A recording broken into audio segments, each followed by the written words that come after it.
Boa noite, pessoal. Vamos esperar o Instagram entregar aí.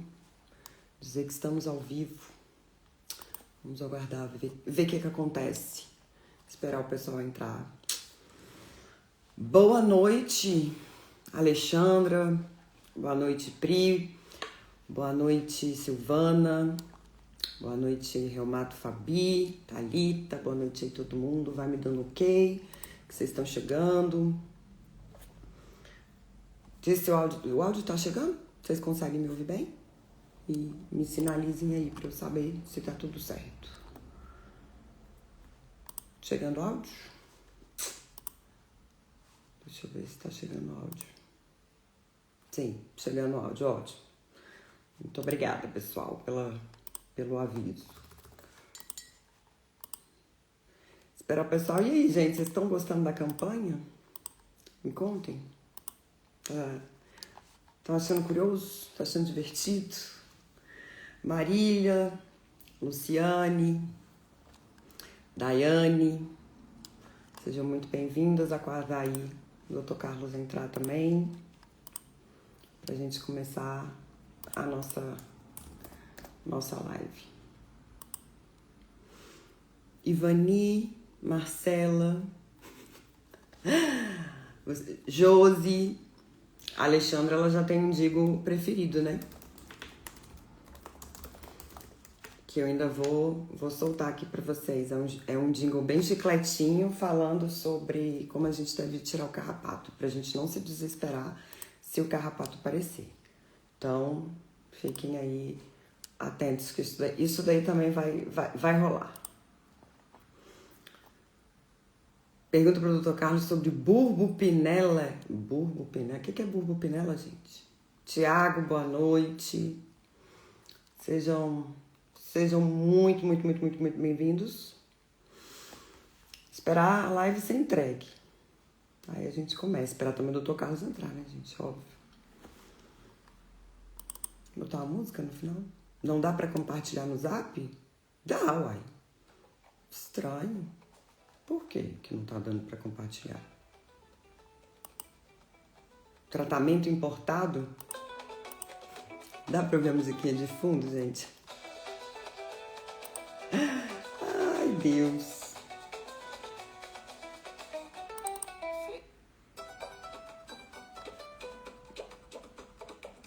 Não tá conseguindo compartilhar o link? Uai. Estranho. Foi só um carrapato, ninguém deu atenção, mas o corpo gritava em cada reação. Dor, febre, cansaço anormal. E os médicos diziam, isso é emocional. A picada foi pequena, eu nem percebi. O ao vivo não? Vocês não conseguem compartilhar? Febre, o corpo pifou aqui. Gente, pra mim deu, eu consegui compartilhar. Que estranho.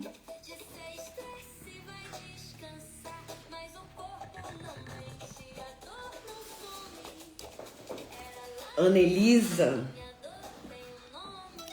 A gente deve muita coisa pra Anelisa, viu, gente? Não vou falar dela aqui. Se ela deixar, né, obviamente, mas... Esperar o Dr. Carlos chegar, gente. Só estou esperando ele. Dri Pacheco, manda o link no Zap. Uai, o link tá no Zap. Deixa eu mandar aqui pra vocês. Ele olhou, fez exame, desconfiou, falou comigo, sem julgar. Pode ser Lyme, vamos tratar.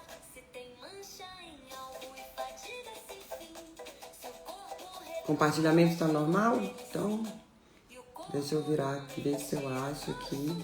O Dr. Carlos disse que eu não estava aparecendo. Apareceu.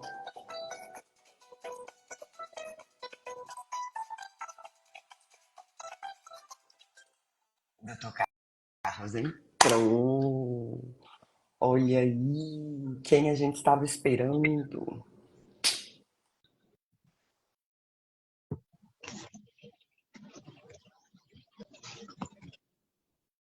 Boa noite, doutor. Tudo bom? Olá, boa noite. Tá Você tá me conseguindo ouvir? escutando? Eu tô, e você? Tô te vendo e te ouvindo. Mas eu não tô te vendo. Gente, vocês estão vendo os dois ou não? E pra mim tá aparecendo os dois aqui. Eu quero saber se tá aparecendo pra todo mundo. Pra mim, eu apareço, mas você não. Uai, eu tô aqui com a gente, eu tô olhando aqui no computador, você tá aparecendo pra mim. Vocês vão dizendo se o doutor Carlos tá aí, gente. Eu vejo. Ah, então tá. Mas você tá fazendo do computador? Não, tô fazendo celular. É, eu também não consigo fazer do computador, só consigo fazer do celular. Pois é, mas tá todo mundo dizendo que aparece os dois. Ah, então tá bom. Então acho Então que a gente tá. consegue seguir, né? Vai, vai que uma hora. Você não vai conseguir me ver, mas eu tô te vendo, então tá. Ótimo.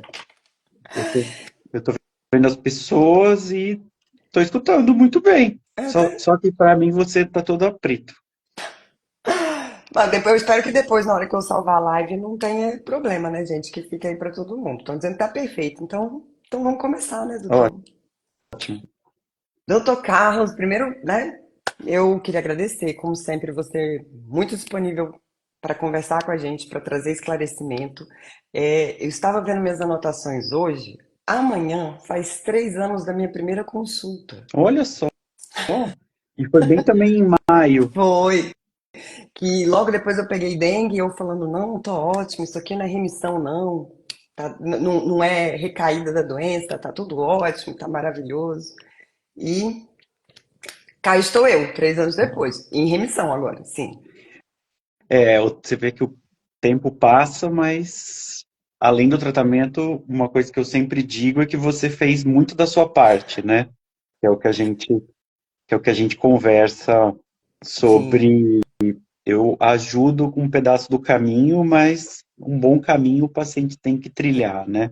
tem que fazer a parte dele. E doutor, você estava agora num evento, né, que eu Eu, estava. eu só estava participando online. Sim, eu vi os painéis aqui com os temas muito interessantes, né, falando inclusive de questões de transtornos mentais, falando de fibromialgia e tantas outras coisas. Parece que tiveram palestras muito interessantes.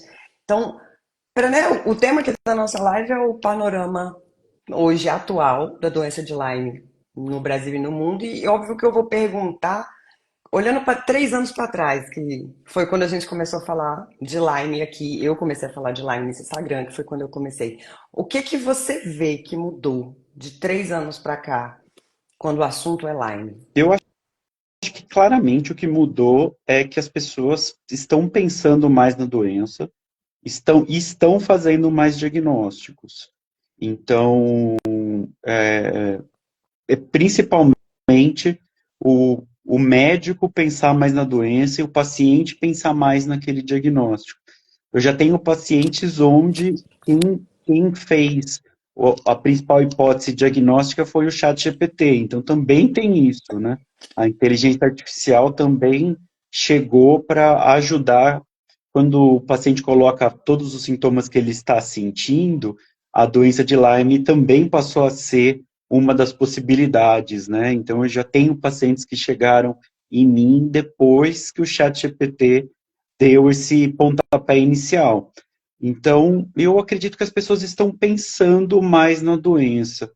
Eu vejo como algo onde as pessoas existiam assim bastante médicos que pensavam no diagnóstico, principalmente quando o Dr. Natalino ainda estava lá no Hospital das Clínicas.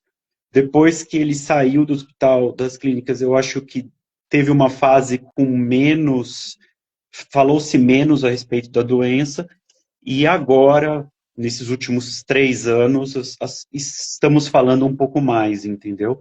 Principalmente no meio médico, que eu acho muito necessário, porque também E, o meio médico exato, precisa fazer diagnóstico. exatamente. Uma coisa que eu sempre falo com os pacientes é, tudo bem, eu acho que a gente precisa conhecer nosso corpo e tudo, mas a gente não estudou, a gente não sabe o nome da doença, eu não saberia o que cogitar, né? Assim, doenças transmitidas por carrapato, muitas vezes a gente não consegue nem saber, né? Que teve uma picada de carrapato para você até pedir ali para o chat GPT te dar uma informação do que você está sentindo. Mas o que que você acha que aconteceu para os médicos estarem pensando mais sobre a doença de Lyme? Assim, por que que ela começou a entrar no radar, num possível checklist de possibilidades diagnósticas? Eu acredito que a rede social acaba ajudando muito, né? Ter, ter alguém falando, ter mais, cada vez mais pessoas falando, tem você, tem outros pacientes que também falam, tem a Isa, acho que isso acaba também ajudando, né? E quando a gente divulga a doença, mais gente ouve falar dela, né? Então tem a ver com isso, acho que também, com mais gente falando. Por exemplo, vou dar um exemplo em relação a alguma outra doença, assim, SIBO, era uma coisa que a gente ouvia falar muito pouco, se a gente falasse disso há uns 8 anos. Então, agora, depois que mais gente começou a falar sobre a doença nas redes sociais, hoje em dia a gente consegue pedir exames e fazer diagnóstico. Então, as redes sociais, elas têm um lado ruim, mas elas também têm um lado bom, né? Porque juntam as pessoas, juntam os médicos aos pacientes, juntam os pacientes e a gente pensa mais no diagnóstico. Quanto mais tempo as redes sociais tem pessoas falando sobre isso, eu acho que a gente acaba fazendo mais diagnóstico, entendeu? Entendi. Isso é esse ano aí, em remissão à criatividade, voltando, funcionando, a ideia e literalmente, né, usar a inteligência artificial a nosso favor, para, literalmente, o nome da campanha é Fala da Lyme Brasil. Assim, não estou falando para achar cura, não estou falando, é só para falar, vamos conversar. Eu acho que conversando a gente se entende. Para poder fazer essa informação chegar, para os médicos pensarem, né? Eu já tive experiência de conversar com muitos médicos, falar da doença, e aquela frase clássica que eu acho que todo paciente escuta, que é: ah, isso aí foram 2 parágrafos no meu livro, na faculdade. E é uma coisa muito rara. E de repente eu falar que não é tão raro assim, e aí começam a te seguir, e eu, né, vou ter até uma live aqui com o meu neurologista, que ele falou para mim: Bia, depois que você passou comigo, eu fiz diagnóstico de Lyme de 3 pessoas. E eu não pensava nisso antes, né? E eu tô falando de um médico excelente, de um médico muito bom, mas realmente não era uma coisa que ficava ali no radar dele. E agora já tá ali no checklist dele. O paciente chega lá com aquela dor generalizada e tudo, e ele começa e já teve um contato com o carrapato, foi para alguma trilha, então já vem na memória dele essa possibilidade diagnóstica. Já acaba sendo um começo, né? Acaba sendo um jeito de pensar na doença. Sim, acho que tem muito a ver com isso, sim. As pessoas estão falando mais e percebendo, assim, que o carrapato pode ser mais perigoso do que parece também, né? Você acha que aqueles acontecimentos que tiveram da febre maculosa em São Paulo, que foi assim, numa fazenda, né? Foi Próximo, que daí a gente. na região de Campinas, né? Pois Que a é, gente que teve daí um a surto de gente. febre Você maculosa. acha que aquilo acendeu um radar, uma conversa? Porque realmente eu falo da minha experiência. Para mim, carrapato sempre foi assim: ah, o cachorro tá com carrapato. E, óbvio, às vezes podia ser muito sério e o cachorrinho morrer, mas às vezes era, ixi, que cachorro que nunca pegou carrapato. Então não tinha uma, meu Deus, um capera, calma, vamos nos preocupar, não tinha isso. Você acha que esses eventos relacionados com a febre maculosa pode ter gerado também um alerta? Ah, acredito que sim, né? Porque daí começou a se falar mais de carrapato e a gente também começou a ver, principalmente placas avisando da presença do carrapato, né? Então, isso também é uma coisa que veio nesse mesmo, assim, nesse mesmo balaio, né? Então, hoje já tem lugares que tem placa avisando que tem carrapato naquela localização. Então, isso por si só é, também acabou chamando atenção, né? A gente viu isso. Pena que foi a partir de um evento tão ruim, né? Onde Sim. pessoas morreram para existir uma atenção voltada para isso.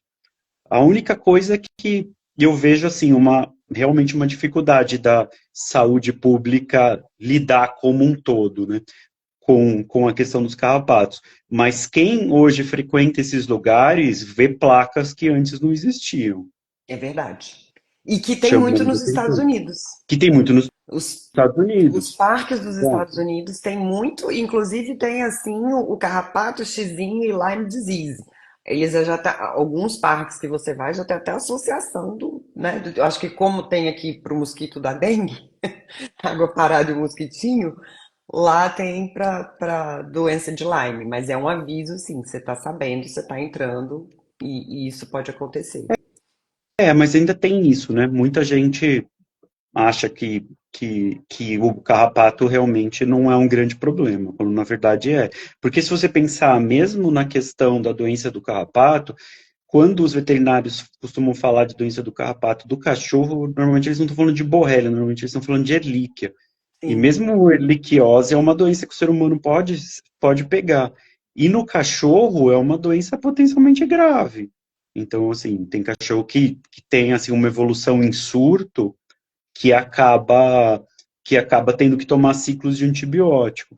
E mesmo a borrélia pode contaminar o cachorro, e o cachorro ficar doente em relação ao Lyme. Por isso que ter cachorros que morreram por doença do carrapato é um fator para chamar atenção. Ou cachorro que tiveram doença do carrapato é uma coisa que chama atenção, porque aquela área pode ser uma área que tenha carrapato contaminado, da mesma forma da febre amarela em relação ao macaco, né? sim. Que quando você tem macaco que morre por febre amarela, não quer dizer que o macaco vai transmitir para o ser humano, só quer dizer que aquela região é uma região onde está sendo encontrado risco. E a mesma coisa para o carrapato. Nos primeiros artigos onde descobriu-se a borreliose aqui no Brasil, chamava muita atenção essa questão do animal contaminado, né? Às vezes não só o cachorro, mas cavalo e mesmo bovinos, né? Sim. Então tiveram alguns trabalhos no começo da descoberta do Lyme por aqui, onde foi examinado o sangue de bovinos e de equinos, onde foi localizado o DNA da borrélia. Então, neste tempo, já foram examinados esses animais. Só que a gente fala muito pouco, infelizmente, né? Exatamente. E, doutor, e o que que você, assim, você percebe também que os pacientes, né, tudo bem, faz o diagnóstico. O paciente talvez ele já chega para você entendendo um pouquinho que é uma doença complexa, sistêmica, ou ele realmente chega, lá, é gripe, vai ficar é muito tranquilo, ou ele já tem uma dimensão, quando ele próprio chega do chat GPT ou qualquer coisa do tipo, de que talvez possa ser um tratamento mais demorado, mais complexo. Eu acho que tem os dois tipos. Tem o paciente que já sabe, já viu tudo a respeito da doença, e tem o paciente que ainda precisa entender um pouco do processo, tanto do diagnóstico como do tratamento. Então, tem os dois tipos. Acho que o paciente que já viu, já estudou alguma coisa, acaba sendo um pouco mais fácil de lidar, porque é mais fácil de entender. E tem paciente que realmente acaba tendo uma dificuldade para entender, ou o paciente que tem medo de começar a tratar, isso também, eu também às vezes vejo que quando você fala em relação ao diagnóstico e fala que é um tratamento mais longo e que precisa tomar antibiótico, que precisa fazer exame de sangue, então, assim, tem paciente que às vezes fica com medo, uma minoria, mas existe também, do paciente retornar depois de um tempo e falar, doutor, eu não fiz o tratamento, agora eu tô pior, o que que eu posso fazer, entendeu? Entendi. E eu vou deixar as perguntas, tem, né? Eu fiz uma caixinha hoje, me mandaram perguntas, mas eu queria que você compartilhasse com a gente como é que foi aí essa conferência, o que que chamou a atenção, o que que tem de novo pra gente, o que que está se falando. Eu acredito que o que tem hoje mais de novo que ainda vai ser falado é a questão da piperacilina, né? que é um antibiótico que foram feitos os primeiros testes in vitro, os primeiros testes in vivo, que é um antibiótico que a gente já conhece, principalmente para tratar pneumonia resistente, mas que também funciona na borrélia. E daí, com isso, chega a ser uma opção a mais para um arsenal terapêutico, né? Então, eu vejo isso como sendo algo muito novo, assim, que a gente vai falar bastante sobre isso nos próximos meses. Porque, mesmo com a doxiciclina, esse trabalho cita, 10 a 20% dos pacientes vão evoluir para uma forma de doença tardia. Então, mesmo tratando num primeiro momento, a gente vê isso nos pacientes americanos, onde a gente tem as melhores estatísticas, que esses pacientes acabam de 10 a 20% fazem o tratamento correto e, mesmo assim, de alguma forma, existe uma borrélia que continua ativa no sistema e que a gente precisa fazer tratamentos adicionais. Então, mesmo nesses pacientes, talvez esse antibiótico antigo, mas visto com novos olhos, seja um ponto a mais. Então, que foi publicado, né, numa revista que estuda micróbios que passam do intestino para dentro da corrente sanguínea. Foi publicado nessa revista esse estudo, principalmente dizendo que a piperacilina tem pouca ação em relação aos nossos ao nosso microbioma, né, que é um jeito que a gente chama esses micro-organismos que vivem com a gente quase como uma simbiose, que vivem bem. Então, a piperacilina, ela atingiria pouco esses micro-organismos. Então, os próximos passos, com certeza, são os testes em humanos, entendeu? Então, isso foi, acho que o que deixou o pessoal mais bem contente a respeito do que a gente fala em relação à doença. Depois falou-se muito em relação ao diagnóstico, a ligação entre a doença transmitida por carrapato e os problemas neuropsiquiátricos, que é uma conexão que tem se estudado cada vez mais, é entender qual é a ligação de infecções e doenças psiquiátricas. Então, também esse é um assunto que está cada vez mais em pauta. É entender que com o Lyme, aquelas alterações psiquiátricas que normalmente seriam uma ansiedade leve ou uma depressão facilmente controlável com medicação, deixa de ser e se transformam em doenças potencialmente graves, entendeu? Isso é um ponto muito interessante. Eu não sei se você sabe, doutor, mas nos Estados Unidos, em alguns lugares do mundo, maio também é o mês de conscientização sobre saúde mental.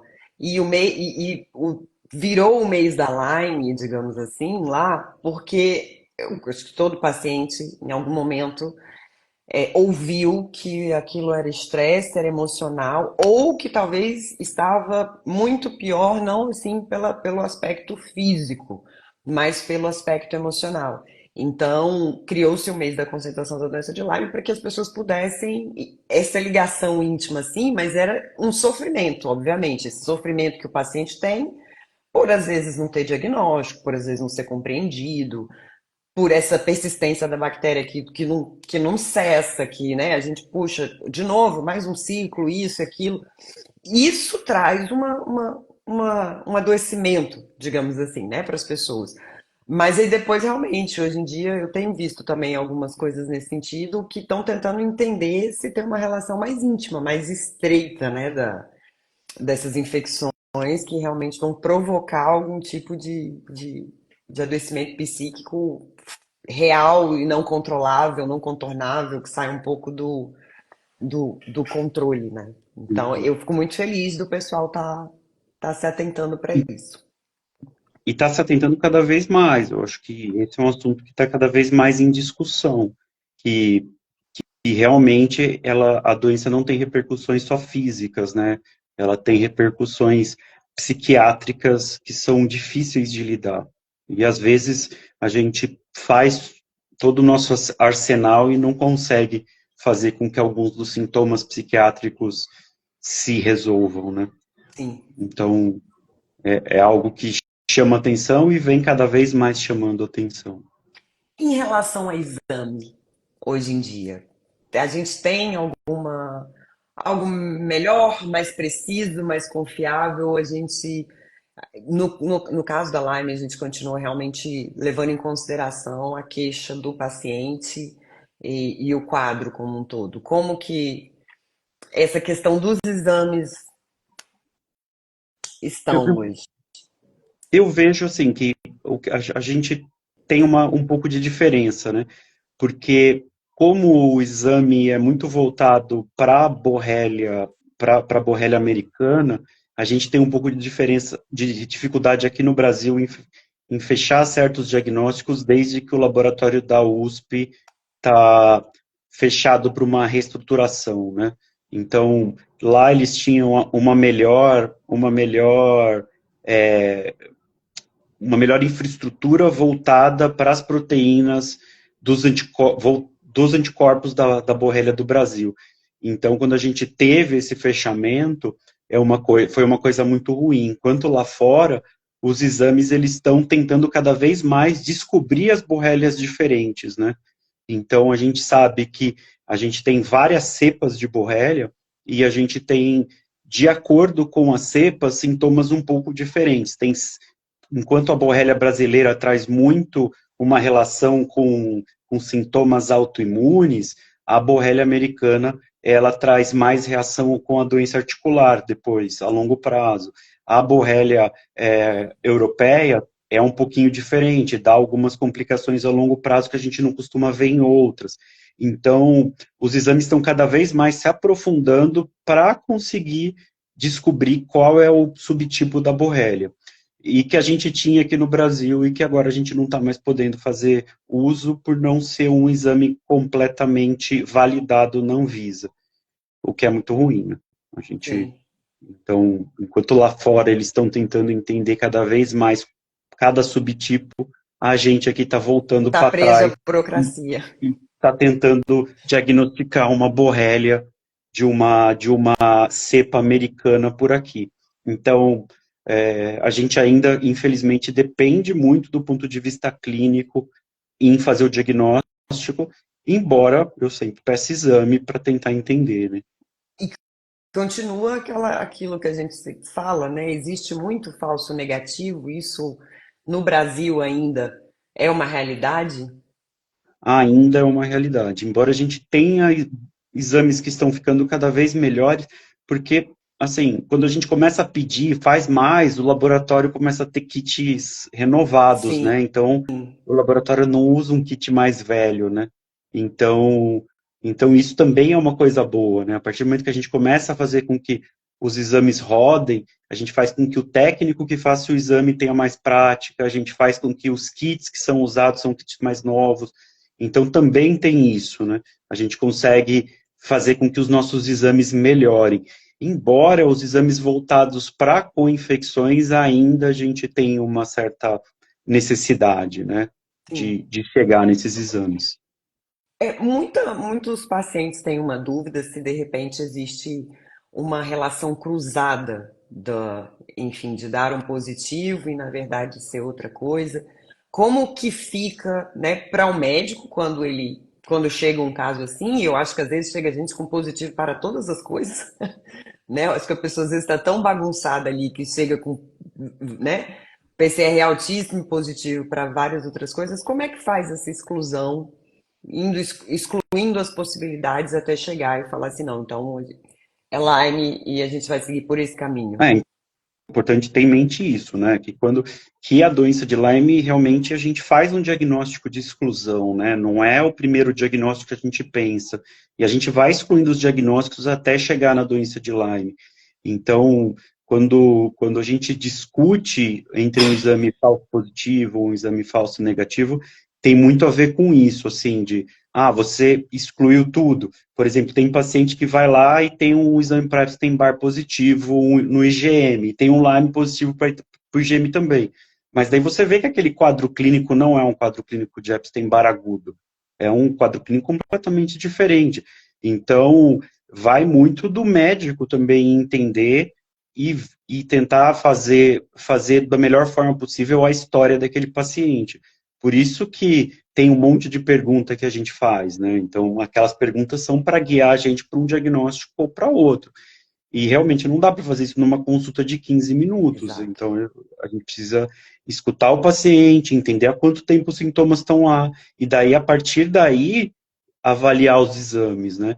Então, não tem nada a ver, assim, com um paciente que vai entrar no seu consultório, você vai olhar ele em 15 minutos e vai falar, não, é isso, só olhando o exame de sangue. Então, tem outros jeitos, né? E a chance de falso positivo realmente é uma chance menor. Quando eu fiz essa pergunta há pouco tempo para o chat GPT, né? Para tentar ter uma ideia do falso positivo do exame de Lyme. E ele me deu um número que eu achei muito alto. Daí eu perguntei para ele, da onde você tirou esses falsos positivos? Daí ele citou os artigos, e eu fui atrás dos artigos, e nenhum dos artigos falava isso. E daí eu carreguei os artigos do ChatGPT e perguntei, olha, nenhum artigo está falando isso que você disse. Da onde você chegou nesse resultado? Daí ele me respondeu, você fez muito bem em procurar nos artigos. Realmente essa informação que ele quis dar um jeito que a informação não procedia. Sim. E que ele fez um cálculo baseado em outras coisas para chegar nesse resultado. E esse resultado não era tão claro. Então, mesmo para isso, a gente tem uma dificuldade de resposta, entendeu? Então, vai muito do médico entender do que você está falando, escutar a sua história, escutar o que está acontecendo, e a partir daí pensar ou não no diagnóstico. E qual é a doença? A gente sabe que Lyme é conhecida como a grande imitadora. Mas assim, na sua experiência, esse tempo todo que você atende, né? Qual que é o diagnóstico talvez mais errado que os pacientes recebem, chegam para você e falam, ah, doutor, eu tenho um diagnóstico, vamos supor, de fibromialgia, e eu não melhorava de jeito nenhum, eu comecei a buscar, eu encontrei você, e eu acho que é isso. Qual que é o diagnóstico campeão de disseram que era isso e não é isso? Mas você já deu a resposta. É fibromialgia? Fibromialgia é um dos grandes diagnósticos, né? Porque a fibromialgia não tem exame, né? Não tem nenhum exame claro que comprove, né?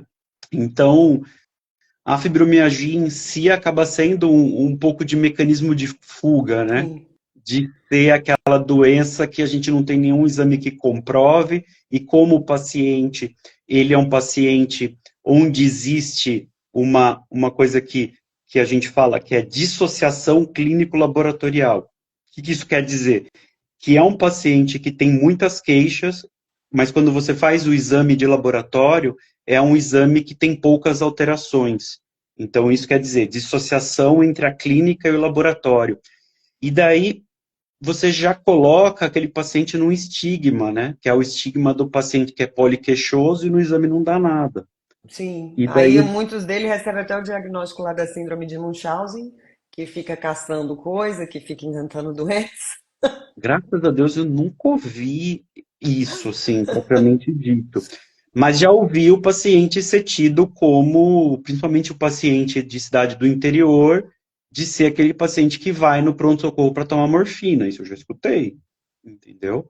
Sim. Então, isso em cidades pequenas, onde só tem um pronto-socorro, né, os médicos conhecem e falam daquela pessoa, ou a pessoa cai no balaio da fibromialgia mesmo. Mas, cada vez mais, eu estou tendo pacientes onde o diagnóstico inicial era um quadro deprimido.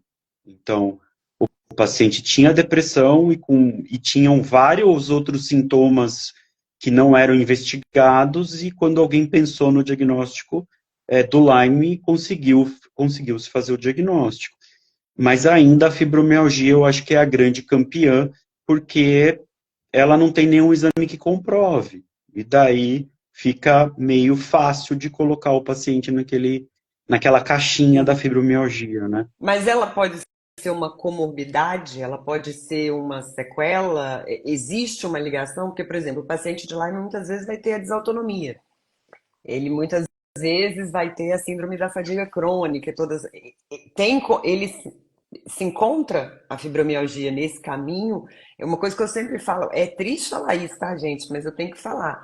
A gente pegou uma doença assim que eu não gosto de falar que é raro, porque já tem muita gente. Quando eu falo que é raro, parece que ninguém vai atrás, né? Uma doença complexa que fala pouco, mas isso não quer dizer que a gente não vai pegar mais nada na vida, não. Então, assim, a gente ainda pode ter outras coisas, infelizmente. E nem tudo, né? É muito comum isso acontece nos grupos, isso acontece no WhatsApp, acontece no Instagram, da pessoa achar que absolutamente tudo que ela tem que entrar na caixinha da Line. Tem que ser aqui, então tem que encontrar uma resposta ali. E às vezes não é. É, às vezes não é. Possibilidade de ter outras coisas. Sempre existe, assim, muitos pacientes começaram a falar, não, eu comecei a ter febre e o paciente não tinha febre como história anterior. Daí, não, vai no pronto-socorro, faz exame, daí vai ver a dengue, vai ver a influenza, entendeu? Sim. E tá achando que é Então, um quadro da Lyme e que tá achando agravou e não é. que realmente é uma Lyme que reativou, e quando você vai ver, não é. Então, até nisso, o Lyme é um diagnóstico de exclusão, entendeu? Então, a gente, normalmente, assim, os pacientes, quando chegam em mim, eles têm vários exames, e o exame de Lyme é só um deles, entendeu? Porque normalmente é um paciente que já passou por vários médicos. E quando você faz eu achei interessante esse termo, dissociação clínico-laboratorial, como é que é o nome? Dissociação clínico-laboratorial. Como é que Quer dizer, um você... paciente com muitos sintomas clínicos, com uma clínica muito abundante, e quando você pede os exames, a grande maioria dos exames que você faz são negativos. E nesse caso é a hora que você parte para um teste, quando você faz aquele questionário, aquela coisa, existe um alerta para você de ser, né, a possibilidade de ser Lyme. Como que a condução disso? Você vai entrar com uma prova terapêutica porque nos exames a gente não encontrou ali uma justificativa, mas talvez no quadro Sim, existe essa porque, justificativa. porque você tem alguns sintomas que são muito ligados à doença, né? Então, assim, você pega um paciente onde ele tem uma fadiga que não passa e, ao mesmo tempo, ele tem dores articulares migratórias, já fala muito a respeito, entendeu? Sim. Então, assim, já faz a gente ficar muito ligado. Ah, e tem também nevoeiro cerebral, que são alterações de raciocínio, de memória, de concentração. Então, tudo isso você vai juntando num quebra-cabeça, entendeu? E daí, quando você junta tudo, você tem uma ideia. Aquele questionário é só um jeito de tentar juntar o quebra-cabeça. E tem muita gente que chega para você, doutor, já dizendo, o chat GPT diz que eu tenho Lyme, você chega para a pessoa, faz toda a sua consulta e fala, não, você não tem. Acontece? É incomum. É incomum. É mais raro. Porque é muito difícil a pessoa me procurar sem nenhum sintoma, né? E como quem acaba vindo para mim é um paciente que já tem algum tipo de diagnóstico, ou tem uma certeza muito grande, assim, é incomum. É incomum. Porque neste processo, né, eu já começo a desconfiar de outras coisas, entendeu? E daí Sim. já guio o exame para outros caminhos. E qual que hoje você acha, na sua, né? Você acha e você vê, qual é a maior queixa do paciente de Lyme? Ou a que acontece é a mais relatada para você? A maior Que é muito queixa física.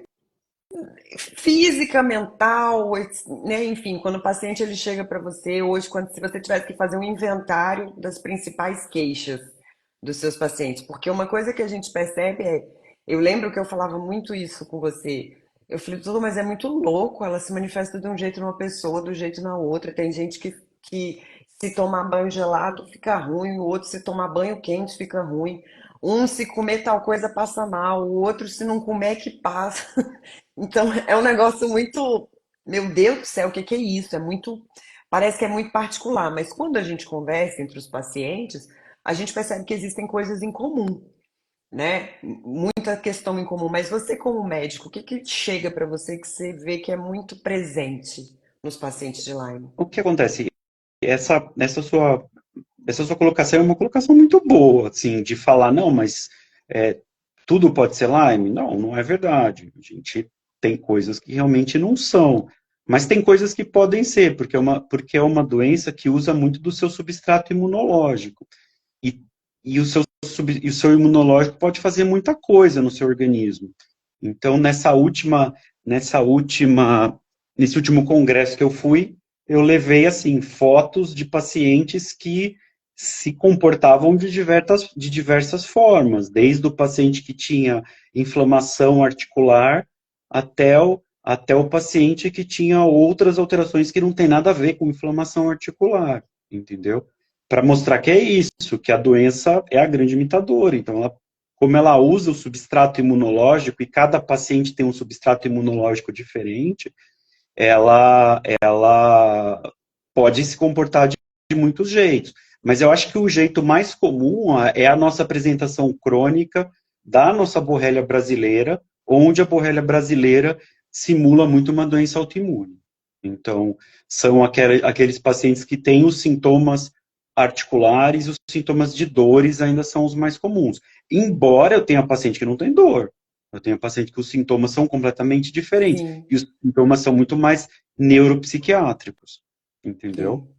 Então, isso que faz a doença ser tão difícil de fazer diagnóstico. O Márcio deu até um exemplo aí. Ele falou: eu perdi a audição de um ouvido, por exemplo. Ou seja, uma questão auditiva, ela sai, né, desse lugar de dor. Exato, como tem pacientes que tiveram paralisia facial, como tem pacientes que tiveram paralisia de prega vocal, como tem pacientes que têm convulsão, como tem pacientes que tiveram liberação de esfíncter. Então, assim, a doença pode se apresentar de muitas formas, entendeu? E, doutor, e hoje, com relação ao tratamento, uma pergunta que fizeram muito, muito, muito aqui. A tal da remissão, ela existe? Onde ela se esconde? Como que chega nela? Por que que é tão difícil? Não é difícil a gente que complica? Tem que ter paciência? Como é que é? Ué, mas essa pergunta eu que tenho que te fazer. Não, mas eu sei da minha história. Você sabe da história de muitos pacientes em remissão, graças a Deus. Como eu comecei falando, né? É um caminho que a gente tem que trilhar em dupla, né? Depende muito do paciente, né? Depende muito do paciente seguir acreditando na melhora e seguir fazendo as coisas para que ele melhore. Então, eu consigo chegar com antibiótico até um certo lugar, mas tem um outro caminho que depende muito do paciente, entendeu? Então, assim, você me mandou uma foto com você toda suada, que você tinha corrido, quase Sim, 5K, não foi? sim. Então, eu não estava lá correndo, estava correndo, era você. Então, teve muito de você para chegar nesse lugar. E, e tem muito de uma dieta necessária, de uma rotina necessária. E você conhece pacientes que começaram a mudar o esquema de trabalho para ser um esquema que mais favorecia o jeito que a doença estava acontecendo. E a partir do momento que tem essa mudança, você percebe que você consegue fazer mais coisa. E daí, a partir do momento que você consegue fazer mais coisa, você começa a melhorar do ponto de vista psicológico. Melhorando do ponto de vista psicológico, você começa a comer melhor, você começa a fazer atividade física. E você vê, assim, que o antibiótico é a base, mas tem todo o resto do triângulo, da pirâmide, que depende muito do paciente, entendeu? Sim. E no caso, quando a gente. Você trouxe a questão do comportamento, né, da borrelia aqui no Brasil, ter muito esse comportamento de doença autoimune, né, a Lyme aqui no Brasil. Sim. Isso não E precisa ser uma altamente afirmação. recidivante, né? Comportamento autoimune e altamente Exato. Isso é uma recidivante. dúvida que eu tenho. Será, doutor, que algum dia, assim, lá na frente, os médicos vão bater um martelo de que a doença de Lyme, ela é uma doença autoimune, uma vez que ela é reativa, ela pode ser, porque não é uma, a gente, né, fala em remissão, a gente fala em controle da doença. Lógico, tem muita gente que fala, eu estou curada. E acredita fielmente naquilo, mas daqui a 10 anos ela acha que ela pegou de novo, ou qualquer coisa do tipo.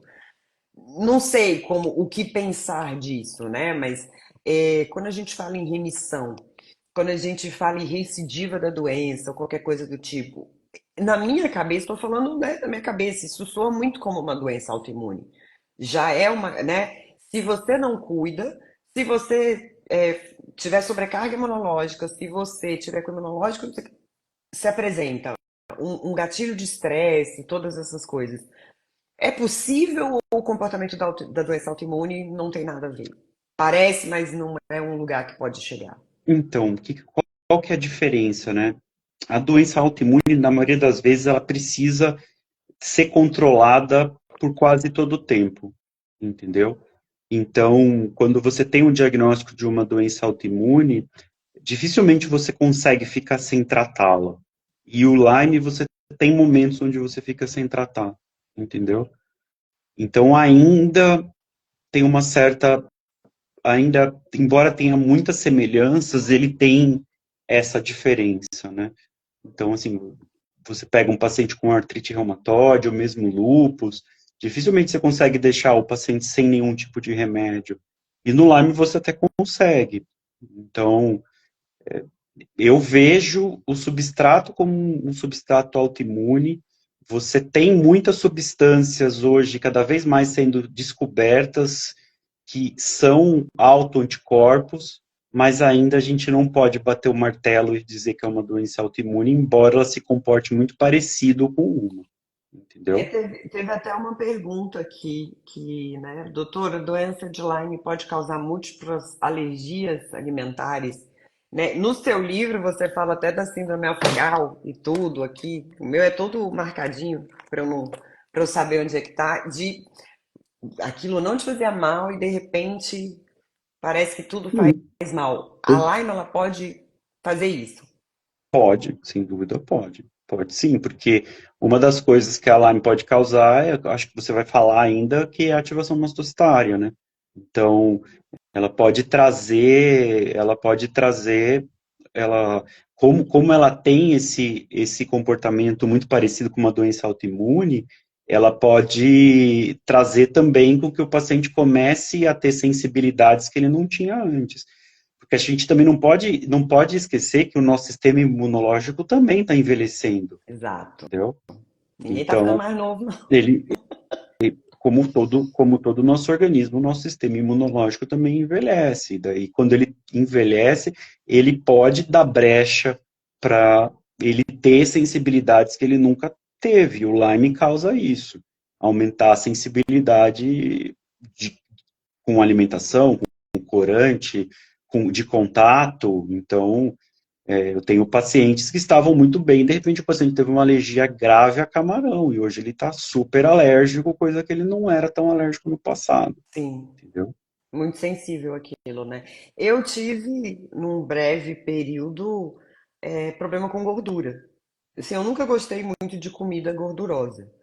Mas, uma vez ou outra, você vai comer, você come. Mas virou um negócio, assim, pra mim, muito desproporcional, principalmente quando a doença estava descontrolada. A partir do momento que controlou, já, assim, é só uma escolha que eu não faço, mas eventualmente, se eu for comer e a comida tiver um pouco gordurosa, não vai me fazer passar mal como fazia Como, quando. como no começo, quando você estava numa situação de maior sensibilidade. Exato. E aí falaram aqui falaram do glúten, falaram do açúcar, falaram da intolerância à lactose.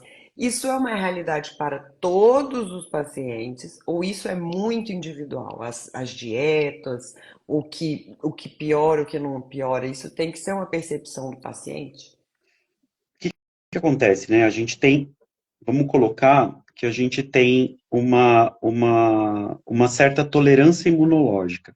E a gente imagina a intolerância imunológica, o jeito mais fácil de dar esse exemplo é um copo. Então, aquele copo, ele vai aceitando uma certa quantidade de líquido, e daí, no momento, ele transborda. E o Lyme, ele diminui essa tolerância imunológica, porque ele, por si só, já causa um quadro inflamatório. Então, você já sai com um copo ali um pouco mais cheio. Então, essa quantidade de inflamação é muito pessoal. Então, tem paciente que quando você faz uma dieta inflamatória, o paciente responde muito bem, porque ele tinha uma dieta que naquele copo tinha um impacto muito grande.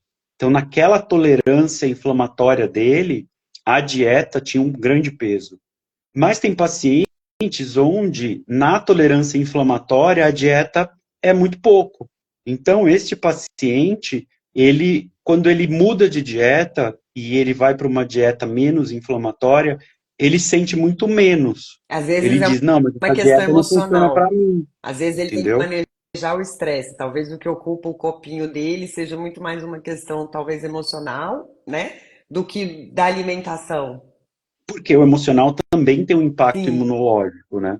Então a gente sabe, por exemplo, que a pessoa, quando ela sofre um revés emocional, ela tem aí outras doenças que começam a aparecer, como por exemplo herpes ou varicela zoster, que são doenças virais que estão lá no seu organismo só esperando uma bobeada do seu sistema imunológico. Mesmo a tuberculose, que é uma doença bacteriana, é assim, né? A gente num país como o Brasil, a gente tem muita prevalência de contato com a tuberculose. Isso quer dizer que a gente entra em contato com a tuberculose quase sempre, mas não é todo indivíduo que tem tuberculose. sim, O indivíduo entra numa situação imunológica onde a bactéria encontra espaço para se multiplicar. E daí ela aparece. E daí ela pode reaparecer, porque ela está lá naquele organismo, entendeu? Os vírus de herpes da mesma forma. E o sistema imunológico ele sofre do ponto de como a gente está do ponto de vista emocional, entendeu? Então, se você pega um paciente que ele está sob estresse todo o tempo, realmente a dieta vai ter um impacto pequeno naquele paciente.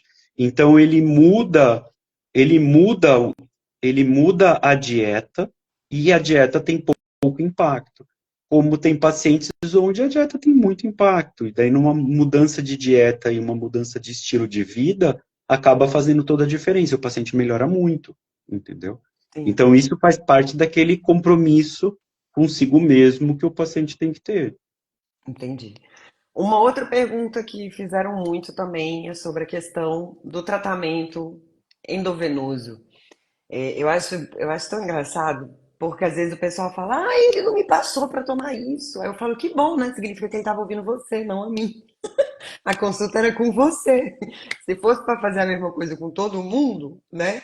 E falaram muito dessa questão que por que alguns pacientes eles vão realmente, existe essa questão da PIC, do catéter, de uma medicação, né, ali endovenosa e outros a gente não, vamos fazer uma medicação oral e isso está relacionado ao quadro, à gravidade, o tipo de sintoma, o tipo de queixa do paciente.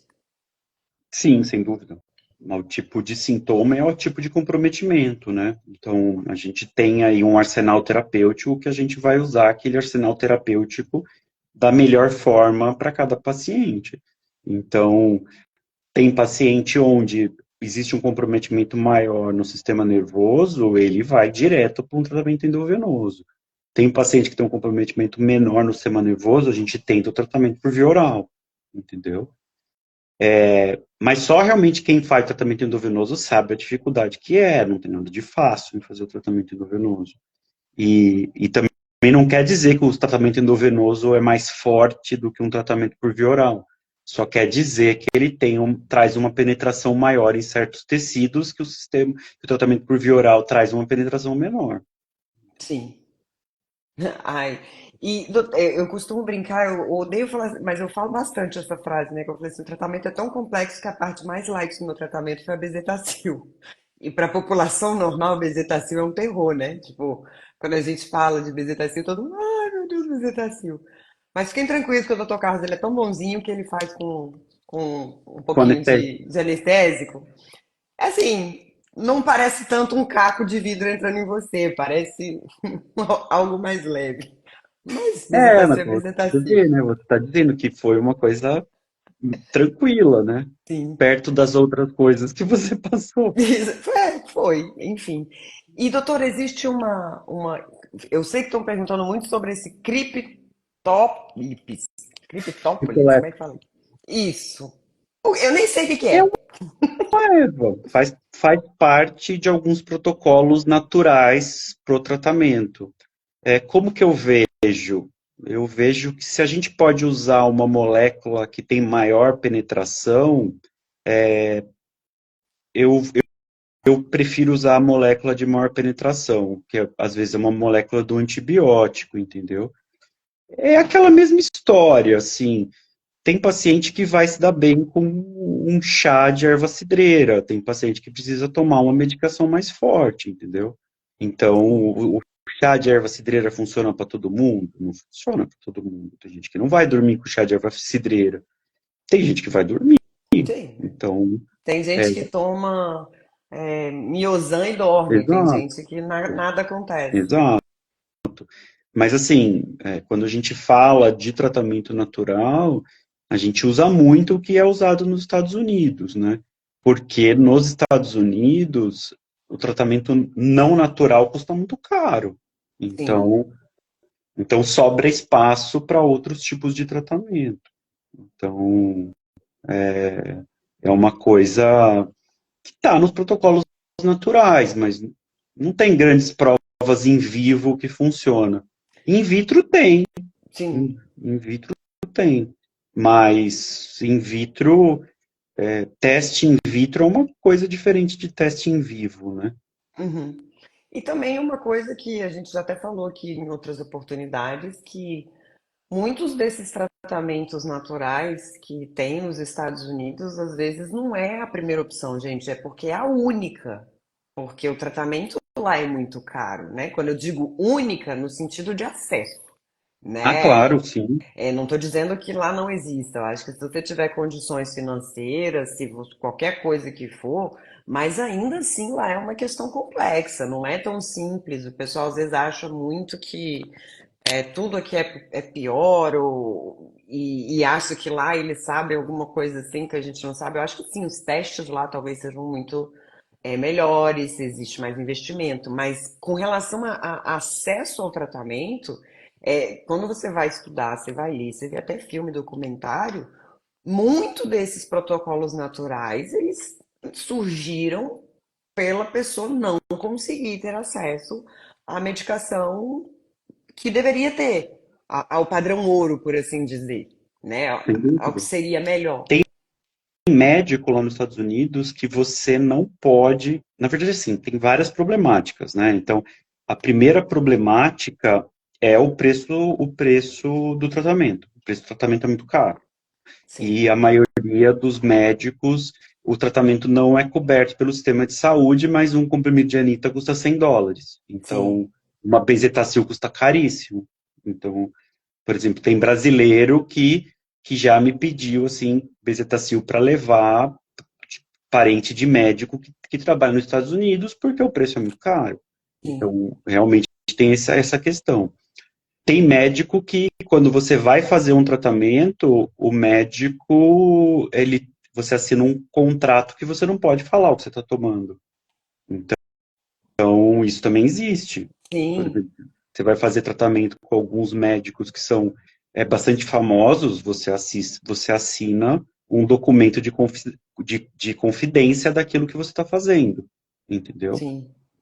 E outra coisa que tem acontecido é a perseguição. Então, assim, tem médico hoje que já não trata mais. Então, o que você faz? Você passa nele e ele guia o seu médico a te tratar. Porque ele não quer mais entrar nessa questão da perseguição, entendeu?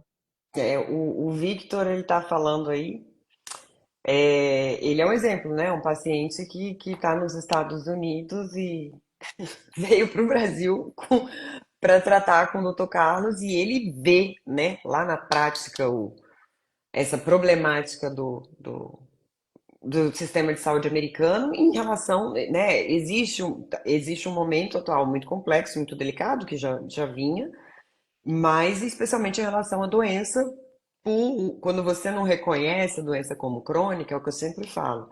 O porquê que eu quero falar tanto de Lyme aqui, né? Por que que a campanha?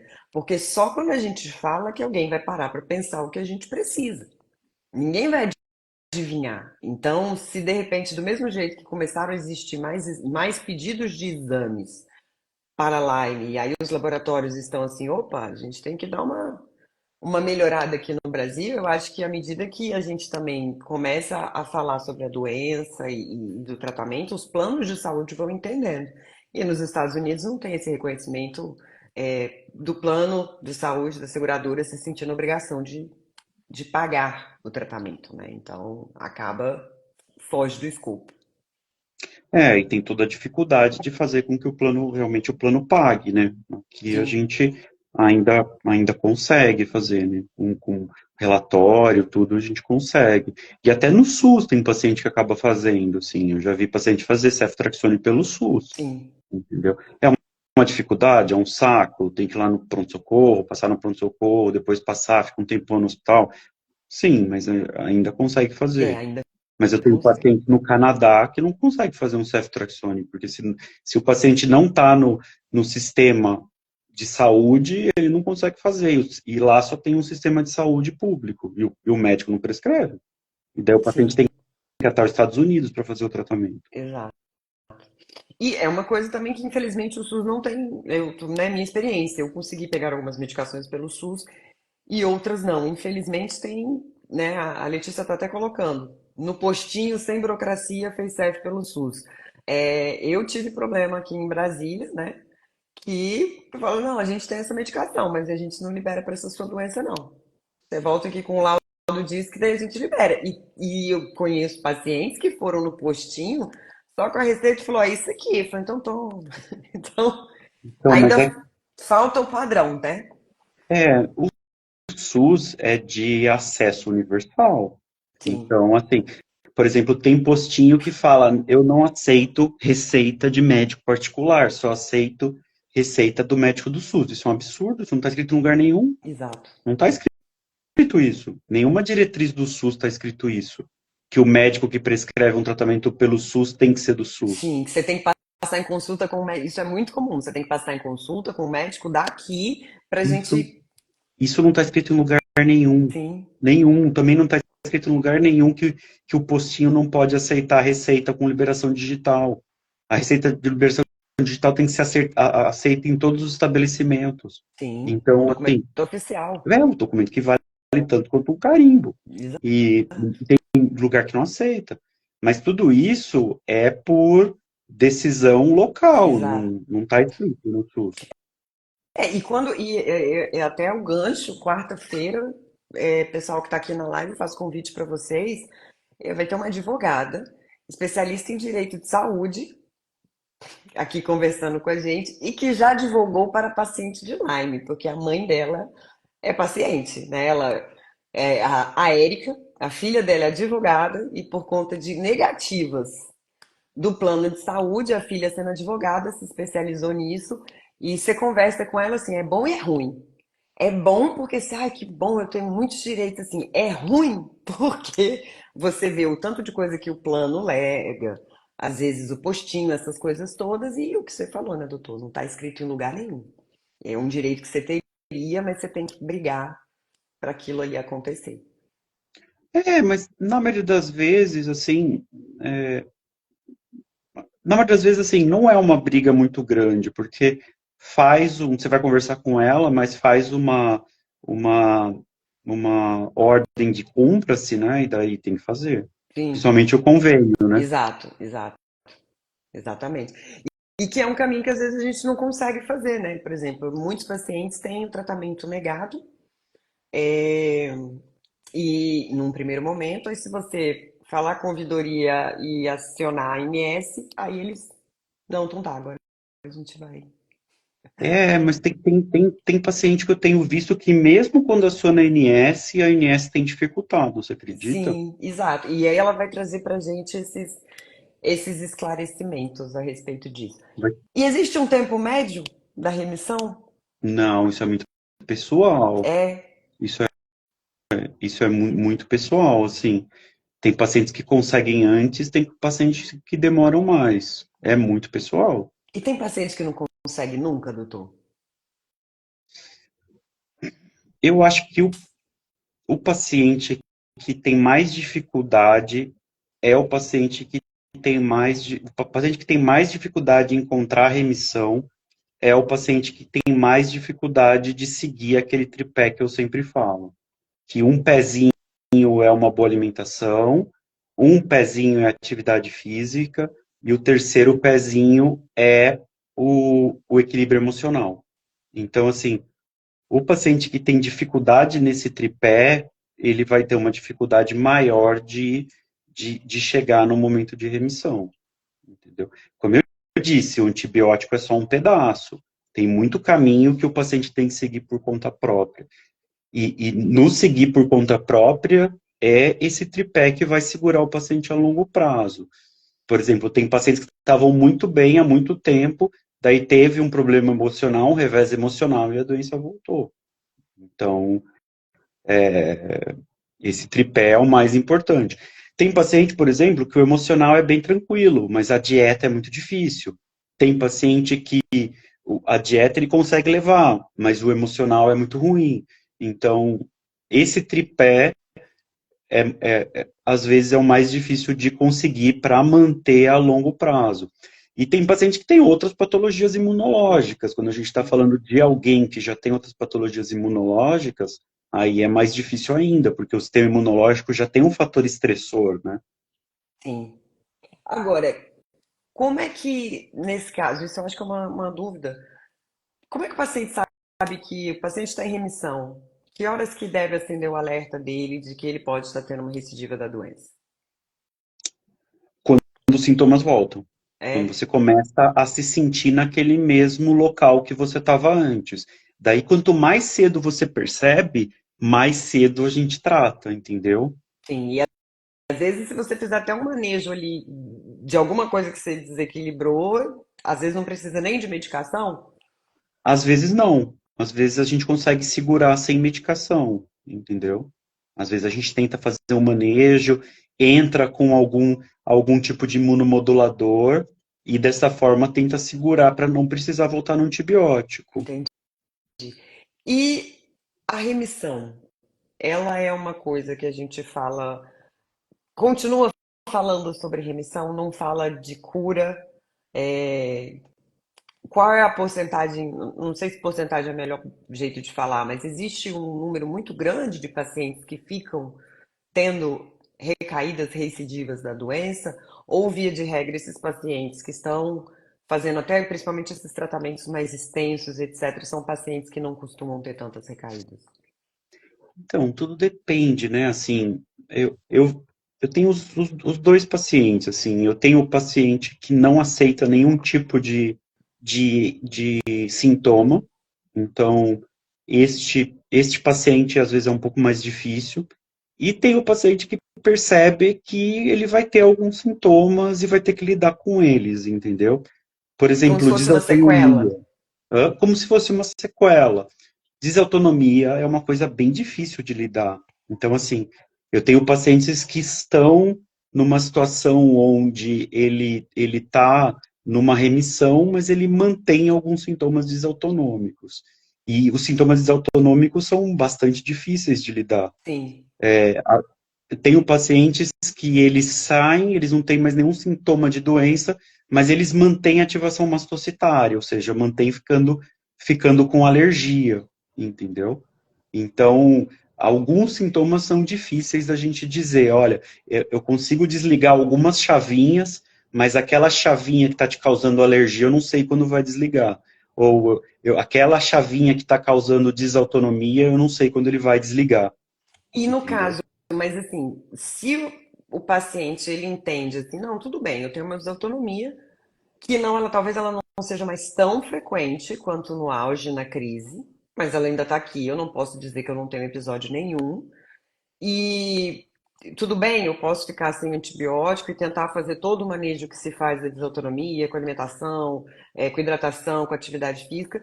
Entendo que estou em remissão, mas existe ali essa sequela, que seria, né, talvez a desautonomia, que eventualmente ela pode se manifestar. E óbvio que se começar a manifestar de uma maneira que começa a gerar muito incômodo e muita incapacidade, aí talvez seja né, o caso De tratar de de novo. tratar de novo, né? Então, assim, Exato. fica ali o incômodo, mas já não é tão incapacitante. Você aprende a lidar. Exato. Você aprende a lidar com algumas coisas que você não vai voltar 100% ao que era, entendeu? Ou você vai manter uma boa dieta, vai manter uma atividade física, vai dormir no horário, vai fazer tudo isso para manejar o seu organismo, Sim, entendeu? Mas mesmo isso é difícil, porque, por exemplo, hoje a gente sabe que quanto mais longe você chega daquele episódio que você ficou ruim, maior é a chance de você parar de tomar os remédios, parar de ter uma vida com qualidade, entendeu? Existem trabalhos que demonstram isso. sim. E Então, por que que é tão difícil para o paciente aceitar isso? Esse entender que às vezes haverá uma sequela. E ele dizer que o tratamento, ele generalizar, dizer que o tratamento não adiantou, dizer que ele não ficou bom, que às vezes fica meio apocalíptico, quando na verdade ele já melhorou bastante, mas ficaram questões. essa é uma pergunta difícil de responder. Essa é uma pergunta bem difícil. É por isso, assim, quem passa em consulta não vê o que eu estou fazendo aqui, né? Mas eu tenho um quadro, e naquele quadro eu estou marcando como estão os sintomas, entendeu? Uhum. Então, na maioria das vezes, eu consigo ver, e é engraçado, eu falo, olha, você está tendo tal coisa? Às vezes o paciente fala, não, não estou, mas na consulta passada você se queixou, entendeu? Então, tem esse lado de às vezes não lembrar, e o paciente fala, nossa, nem lembrava. E sim, você tinha aquele sintoma. E isso é uma coisa, mas é difícil de dizer, é difícil. É uma pergunta difícil de responder. Não sei ainda te responder essa pergunta. Porque isso é uma coisa que eu percebo muito, e eu acho que tem a ver com o tripé aí da questão da saúde emocional, da saúde mental, porque frustração. Aí, assim, como não tá exatamente do jeito que a gente queria tudo, então não tá nada, assim. A gente fica meio birrento, meio menino do buchão. Então, eu lembro que eu vivi isso, poxa, eu cheguei do autocarro com você, era desmaiando, muito ruim, tremendo. E aí eu lembro que passou, eu tinha, aspas, né, só um episódio, os episódios de dor que ainda não estavam controlados, mas eu não tinha mais desmaio, eu não tinha mais taquicardia e tal. Eu falei, eu não melhoro. Quem estava do meu lado, não melhora? Ontem você estava caindo duro aqui no chão, de graça, a gente nem sabia se você desligava a chave. Como assim você não melhora? É verdade, eu desmaiava, eu não desmaio mais. Olha que incrível. Mas eu acho que a gente fica querendo tanto que aconteça tudo, se resolva tudo, que aí a gente às vezes só olha para o que falta e não para o que a gente já conquistou, né? Porque a gente não pode esquecer que a gente está falando de uma doença crônica com o potencial de sofrimento muito grande, né? O Lyme tem isso, né? Uma doença com esse substrato imunológico, o paciente sofre muito.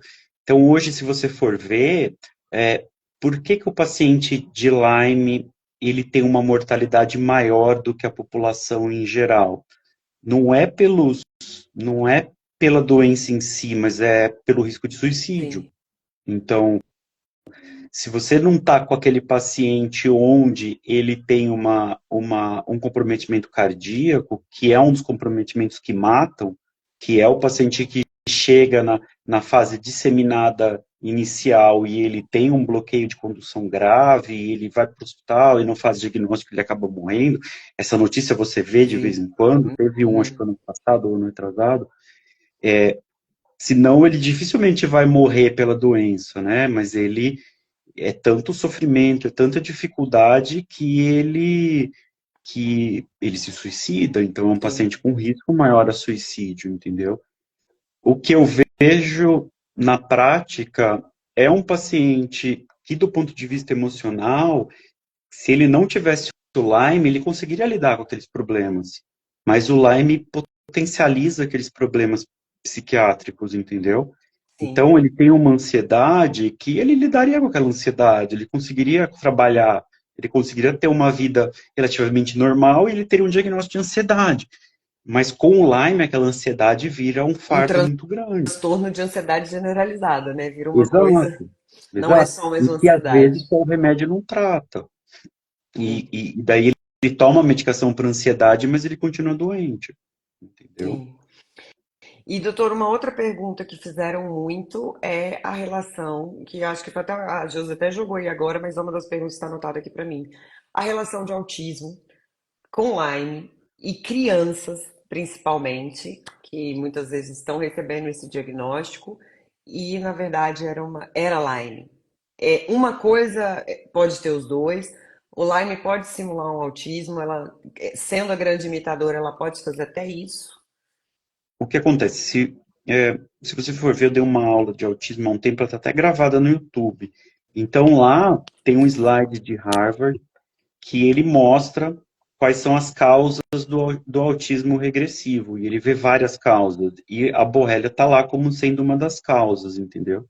Então, é um micro-organismo que tem um potencial de neuroinflamação. E com um potencial de neuroinflamação, quando ele atinge criança numa faixa etária muito suscetível, ele pode simular um quadro de transtorno do espectro autista, entendeu? Mas, quando está acontecendo naquele momento, eu acho que ela simula um transtorno do espectro autista, mas o paciente acaba tendo aquele quadro e depois é muito difícil da gente reverter, entendeu? Então eu vejo nesses pacientes eles estando no espectro e que a gente faz antibiótico para tentar tirar o quadro de inflamação e a partir daquele momento ver se a gente consegue ter algum tipo de progressão, entendeu? Mas Talvez em relação ao nível de suporte, alguma coisa assim, que exatamente, seria. Entendi. exatamente. Então, assim, quem tem filho com TEA, onde houve um diagnóstico de Lyme, consegue perceber quando a gente faz antibiótico alguma melhora. Então, se você tem um paciente com um autismo muito leve, eu tenho pacientes que ficaram neurotípicos.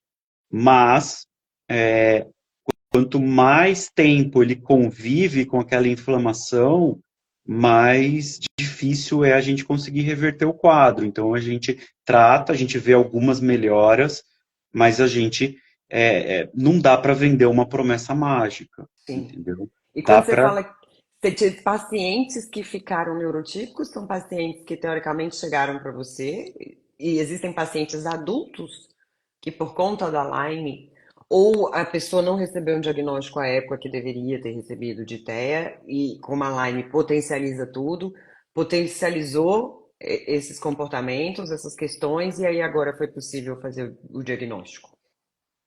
Eu vou dar um exemplo na paralisia facial, e daí a gente tenta entender o que eu quis dizer. Por exemplo, se você pega um paciente com paralisia facial pela borrélia, quanto mais tempo você demora para tratar, mais sequela ele vai ter no rosto. E vai chegar um momento onde você mesmo tratando, você não consegue reverter o quadro, entendeu? Entendi. Porque aquela paralisia facial durou tanto tempo, o nervo ficou tanto tempo machucado, que você consegue alguma melhora, mas o quadro de paralisia facial sempre vai estar lá, entendeu? Então, quanto maior é a quantidade de sintoma nessas crianças onde a infecção por borrélia causou neuroinflamação e causou algum tipo de sintoma onde ela se encaixa naquele quadro do espectro autista, quanto mais tempo, mais difícil é a gente conseguir alguns graus de melhora a ponto de falar que houve uma melhora substancial, Entendi. entendeu? Então, assim, se a pessoa vender um quadro falando assim, olha, eu pego uma pessoa que tem Lyme, um autista grau 3, que já está doente há muito tempo e faço ele virar uma pessoa típica, eu desconfiaria, entendeu? Dessas Da promessas, mesma né? forma que se eu de pegar uma pessoa com paralisia facial há muitos anos, ou uma surdez há muitos anos, e falar, eu, por Lyme, por exemplo, uma surdez por Lyme, e falar, não, eu consigo fazer com que você volte a escutar, eu desconfiaria. Então, a gente consegue algum grau de melhora, principalmente quando a gente pega uma criança pequena, entendeu? E que foi feito o diagnóstico no momento certo. Por isso que dificilmente você vai pegar uma criança maior, ela vai ter ter a borrélia e ela vai conseguir ter muito mais sintomas psiquiátricos e entrar num diagnóstico de PANS do que num diagnóstico de TEA. Não sei se vocês estão entendendo o que eu estou querendo dizer. Sim, as mães aqui entendem tudo de pança. Não, então, por quê? Porque aquela criança já passou de uma época onde o desenvolvimento cerebral, quando a gente tem inflamação, ele vai, vai desenvolver um quadro como um TEA. Mas ele vai ter um quadro como um PANS, ele vai ter muito mais manifestações psiquiátricas do que neurológicas, porque o sistema nervoso central está mais formado, entendeu? Entendi. É, É complexo. aí, não, eu acho que cada caso é um caso, não é simples. Agora, já chegando aí para o final da live, doutor, uma coisa que os pacientes falam muito, eles resistem muito ao tratamento, resistem muito ao tempo, é muito antibiótico, é muito tempo, eu vou morrer, e aí vai acabar com o meu estômago, não sei o quê. E assim, eu como paciente, eu sempre falo assim, esquece que você tem Lyme, esquece. Você tem câncer. O médico ele vira para você e fala, a gente vai te fazer uma cirurgia, a gente vai remover um tumor. Aí depois você vai fazer quimioterapia, você vai passar mal, seu cabelo vai cair, você vai enjoar, você vai engordar, você vai emagrecer, vai sentir uma dor descomunal. Aí depois a gente vai fazer radioterapia. A gente vai lá, aham, tô sabendo. A gente tá falando de um tratamento agressivo. E a pessoa, ela entende e ela faz. E aí, ao mesmo tempo que os pacientes de Lyme, eles reclamam que os médicos não entendem, que a família não entende, que as pessoas não entendem, ele próprio parece que não entende ou resiste quando o tratamento não é só um floral. Quando ele chega para você e ele fala, mas eu queria só tomar um chá de camomila para ficar bom. Por que que eu tenho que tomar esse tanto de antibiótico? Chá de camomila não resolve? Eu acho que essa pergunta também é uma pergunta boa e também é difícil de responder. É uma pergunta difícil. É, enquanto tem gente que vai muito bem e confia e vai, tem gente que tem aquela dificuldade, entendeu? Então, eu vou falar para você assim, tem paciente que realmente é um paciente mais difícil e por mais que você faça, você a pessoa não consegue seguir. Mas daí ela tá num ciclo ou num momento de vida onde ela não consegue fazer. Nós mesmos já conversamos sobre uma paciente que te procurou, que e ela não estava melhorando, e depois de um tempo você me informou que ela não estava fazendo tratamento porque ela achava que os antibióticos iam fazer mal. Não sei se você lembra. Lembro, lembro. Só que ela estava num momento onde ela não conseguia tratar. Tem pacientes, por exemplo, que são pacientes. Essa questão que eu falei em relação a tomar a medicação, isso é uma coisa que a gente começou a ver muito isso na psiquiatria. Fizeram um estudo que eles pegaram 10 pacientes que se suicidaram e pacientes com depressão, e eles se suicidaram. E pegaram aqueles pacientes e depois da morte, eles fizeram um exame que media a quantidade de medicação antidepressiva no corpo daquele paciente. Dos 10 pacientes, os 10 tinham menos remédio do que deveriam. Então, o que isso quer dizer na prática? Que o paciente não estava seguindo o tratamento. Exato. Então, tem pacientes onde a própria doença faz com que ele entre numa situação onde ele não toma o remédio, entendeu? Pode ser por medo, pode ser por dificuldade, pode ser por muitas coisas. Então, isso também existe, do paciente que fala, não, eu vou procurar outro médico, porque outro médico vai me dar 14 dias de antibiótico, eu vou ficar bom, mas daí não fica, entendeu? E daí o que acontece? O paciente começa a procurar outras fontes para aquele problema. E daí ele fica andando em círculo, andando em círculo, andando Sim. em círculo. E aí, Daí às tem vezes, pacientes que quando vai voltam depois de um muito tempo e falam, ó, não consegui o pior. tratamento. E tem pacientes que não voltam nunca e vão continuar procurando uma origem para os problemas, entendeu? Sim. Achando que pode ser uma outra coisa, encontrar um tratamento que talvez ele queira fazer e aí aceitar. Exato.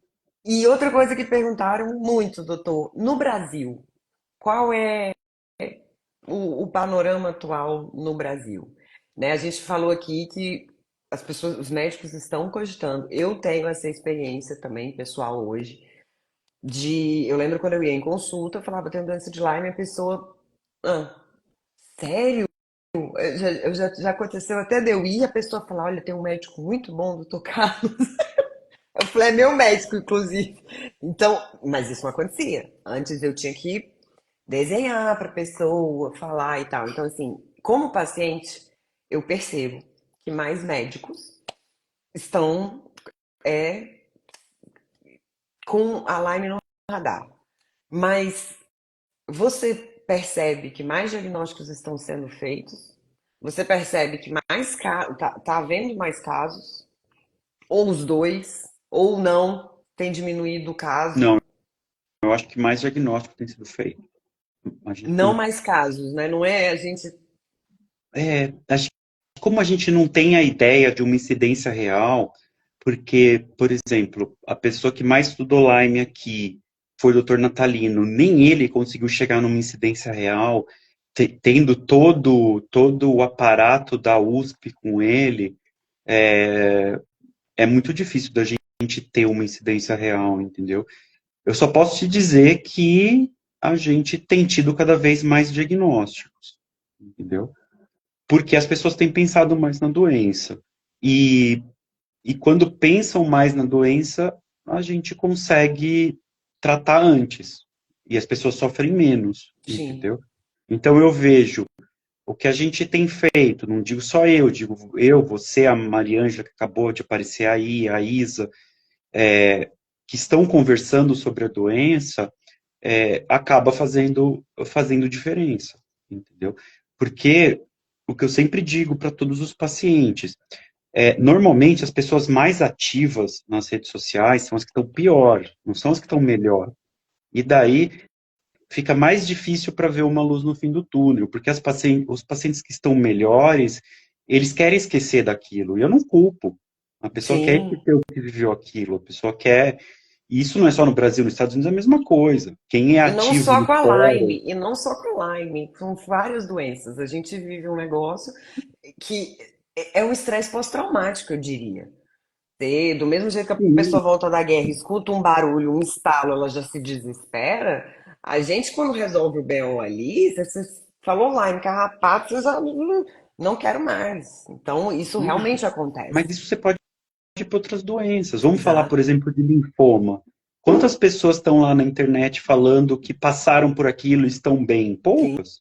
Não é porque as outras morreram, é porque as outras querem distância daquele momento, sim. entendeu? E, e isso eu acho que tem acontecido cada vez mais as pessoas têm mostrado que tem luz no fim do túnel, e não só para o Lyme, para um Já tô- monte de doença. Tem Sim, a gente. aparecido. As redes sociais, elas são uma janela boa para Sim. isso, entendeu? Então, eu vejo que as coisas, sim, a gente tem melhorado, tem chegado em momentos melhores, e, e isso é a todos vocês que estão aí advogando pelos portadores da doença, Sim. entendeu? É o Fala da Lyme Brasil, gente. É por isso que eu tô falando Fala da Lyme Brasil, porque pra gente não ter que ter tanto sofrimento, né? Até porque uma hora, doutor, você não vai aguentar todo mundo, né? Ah, Não vai ter sim. braço, não vai ter agenda. Você vai querer marcar consulta com o doutor Carlos em 2030, você consegue. Aí, não.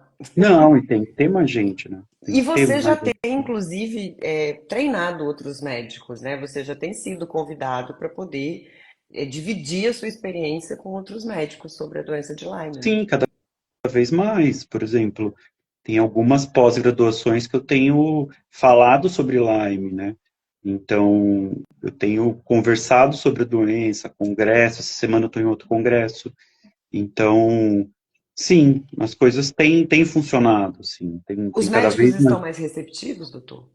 Acredito que sim, assim, é, eu acho que tem uma curva, né, de da pessoa perceber, assim, por exemplo, os reumatologistas, no geral, eles são muito receptivos para a doença.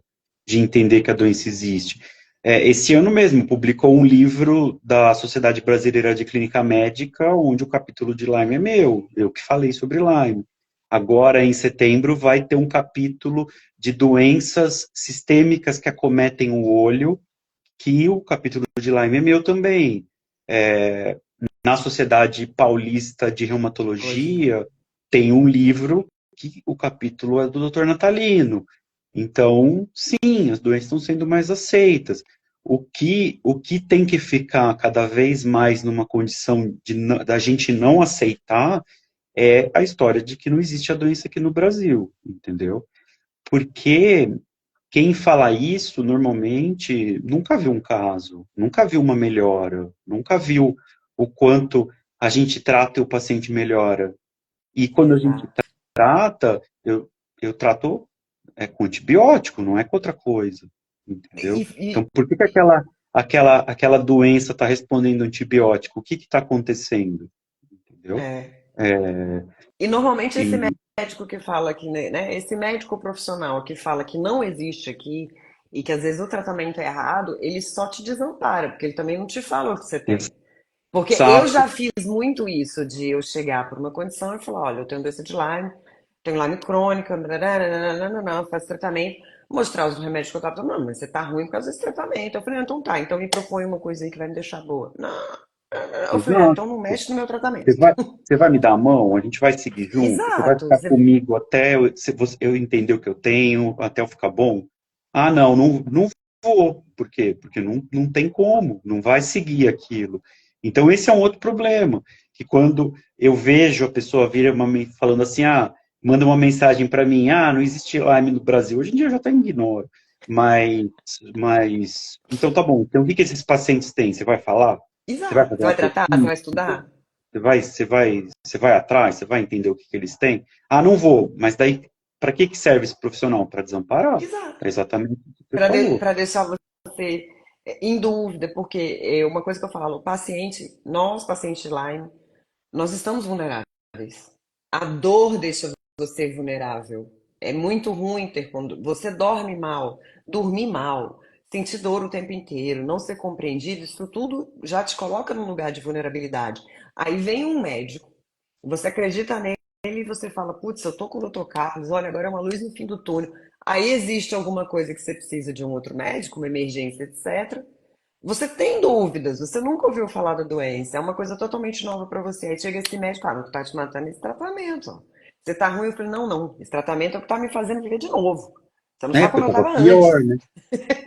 Né? Não, mas e aí, o que que você propõe para mim? Aí a pessoa não te propõe nada, é realmente só para dizer que não existe Mas e desamparar. isso também é um problema que eu tenho com a vigilância epidemiológica, porque você, é, não, tudo bem.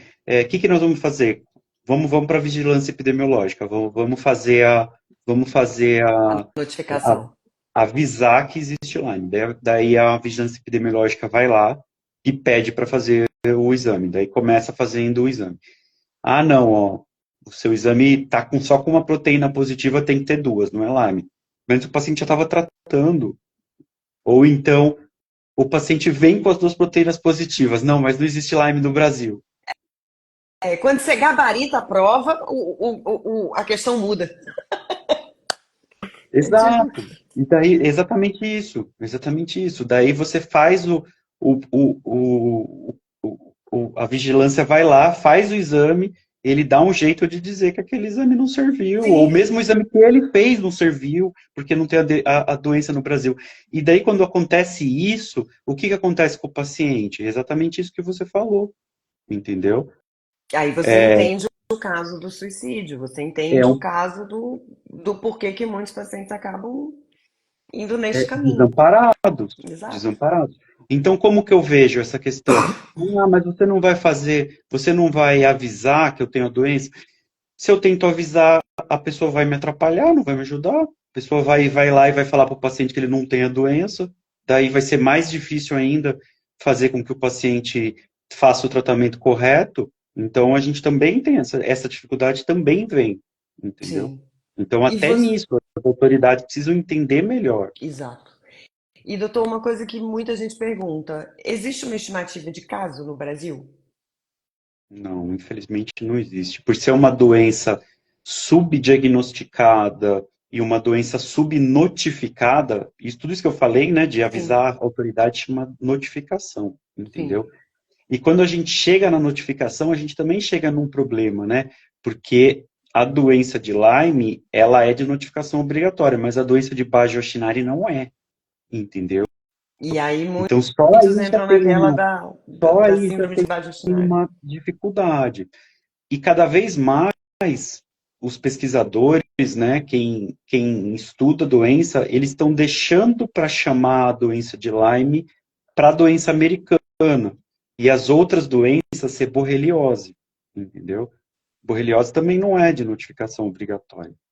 Entendi. Aí, assim, como você não precisa notificar, você não sabe o número, você não reporta e você nunca vai dizer que é uma epidemia, uma pandemia ou qualquer coisa que demande ação Ação das autoridades. pública. Não, Exato.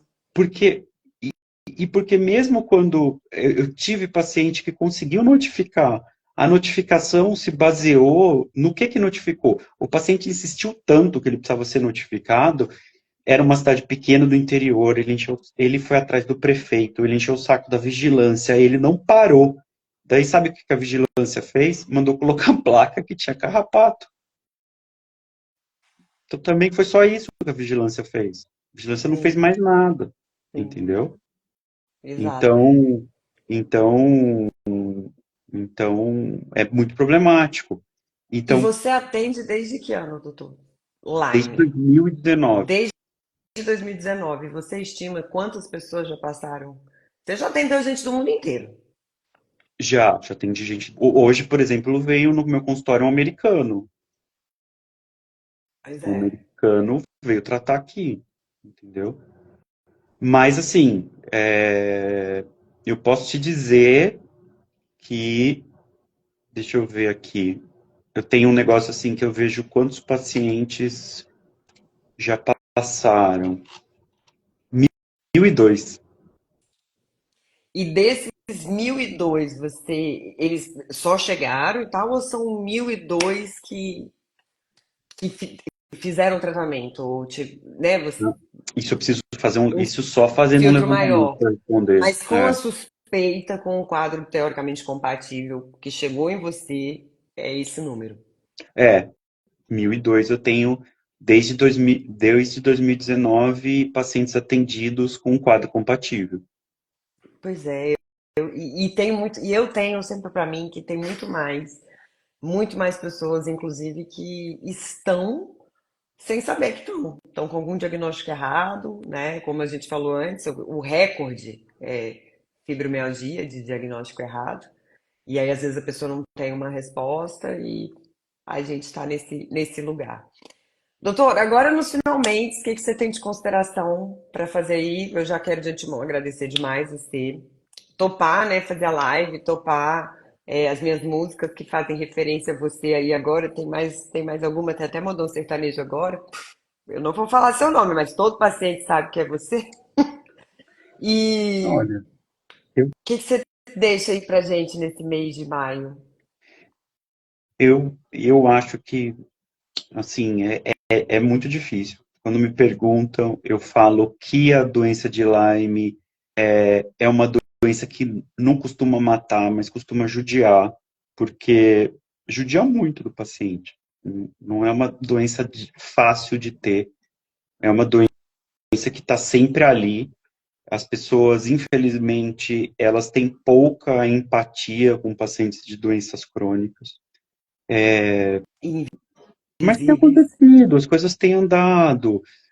Hoje mesmo, essa semana mesmo, uma paciente me mandou a notícia que ela conseguiu se aposentar por causa da doença. Então, não que eu quero que as pessoas se aposentem, assim, pelo contrário, eu quero que as pessoas tenham uma vida cada vez mais ativa.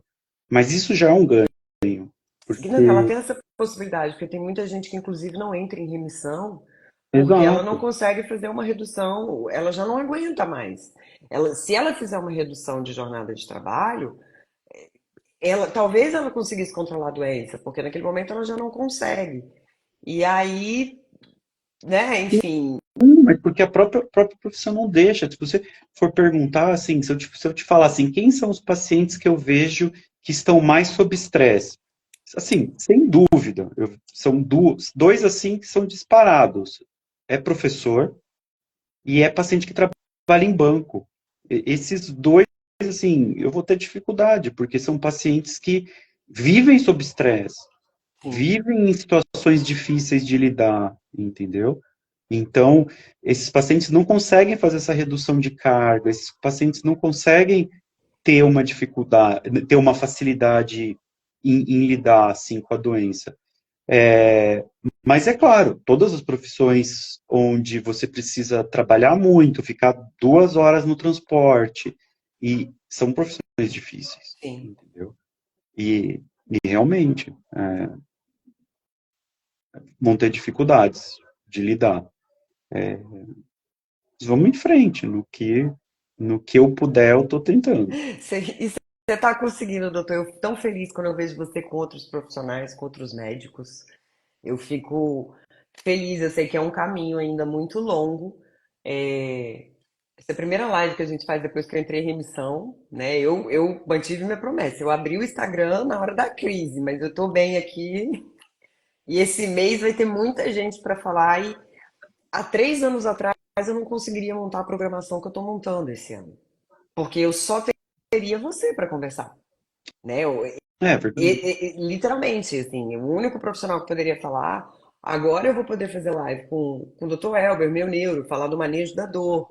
Eu posso fazer live com o nutricionista, eu posso fazer live com o endocrinologista, a doutora Lara, né? Então, assim, são pessoas que estão estudando, são pessoas que estão sensíveis aos pacientes, então vira uma rede de apoio muito grande que há 3 anos atrás eu não conseguiria fazer isso.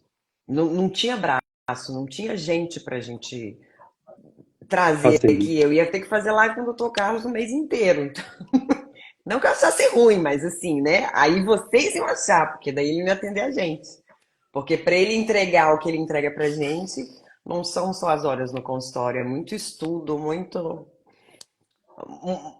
investigação pós consulta, né, doutor? Fora as demandas da gente. Fora o WhatsApp, Fora o e-mail. WhatsApp. Exato, exato. Aí, ó, a esposa, ele não mede esforço para cuidar de todos vocês. Isso é verdade, a gente agradece, viu, Maria? Olha, paciência de vocês como família. Eu ainda vou poder fazer aquele bonequinho, doutor Carlos. Eu ainda vou dar um jeito de fazer aquele bonequinho e mandar para seus filhos brincarem aí, assim, ó. Isso aqui é o super-herói de muita gente no Brasil. Inclusive com o mini carrapato. Exato. Eu falei, isso aqui é o super-herói de muitos brasileiros. É o seu pai, inclusive, né? Então, doutor, eu te agradeço mais uma vez pela sua disponibilidade. Tem um monte de comentário aí que todo mundo já falou que você é o melhor. Obrigado por tudo que você fez pela gente. É, Eu que agradeço a confiança. Eu já coloquei que a primeira página do meu livro é o agradecimento aos pacientes, né? sim. Então, aquilo lá é verdade e continua sendo. E para você, paciente que está assistindo essa live, ou você que não entrou em remissão ainda, ou você desconfia que possa ter, confia nesse médico, gente. Tá aqui, tá uma pessoa que fez um tratamento, já são 3 anos com ele, mas assim, foram 2 anos de tratamento, altos e baixos, não foi uma linha reta, né? Teve momentos que eu acho que o Dr. Carlos quase me demite de ser paciente dele, porque essa questão do nervosismo, da ansiedade, foi uma coisa muito presente em mim.